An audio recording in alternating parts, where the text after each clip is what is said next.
Now I would like to provide the floor for our organizer partner of this conference, the Honorary President of the Hungarian Association of Law and Political Sciences, Professor Péter Paczolay.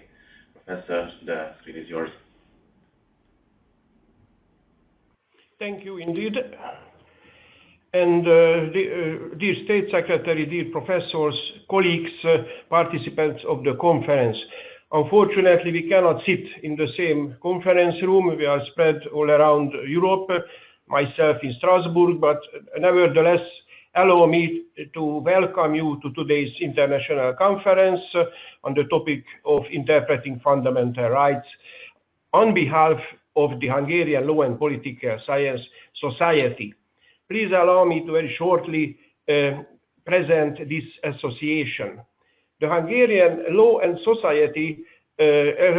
Political Science Society is a non-profit, non-governmental organization operating in the form of an association which intends to be a forum for scientific research and exchange of views for representatives of the legal profession. Our goal is to bring together legal professionals who want to contribute to a deeper understanding of the problems of contemporary legal systems by sharing their knowledge and the knowledge accumulated by others, who want to take an active part in solving them, modernizing, developing some of our legal institutions. The Society specifically seeks to combine the specialized expertise of theoretical and practical lawyers, so that both theoretical insights can assist the work of practical lawyers, and practical knowledge and solutions broaden the horizons of jurisprudence, contributing to a deeper understanding of reflective legal thinking.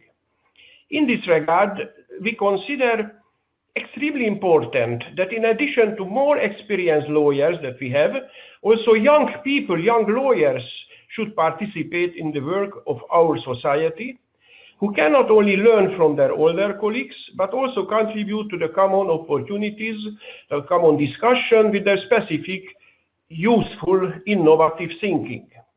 We are constantly looking for opportunities also to cooperate with non-legal professionals in order to approach the legal problems in a broader interdisciplinary context.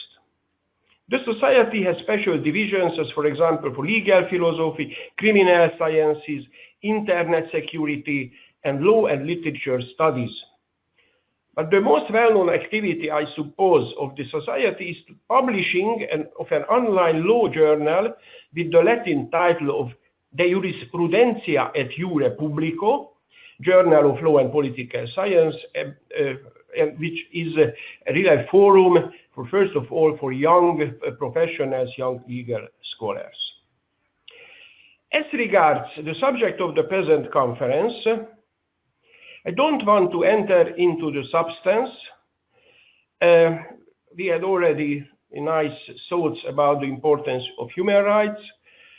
I don't want to enter into the topic closest to me, namely the reasoning and interpretation at the European Court of Human Rights, as my colleague from the Venice Commission, Tanya, will enter into discussing this topic.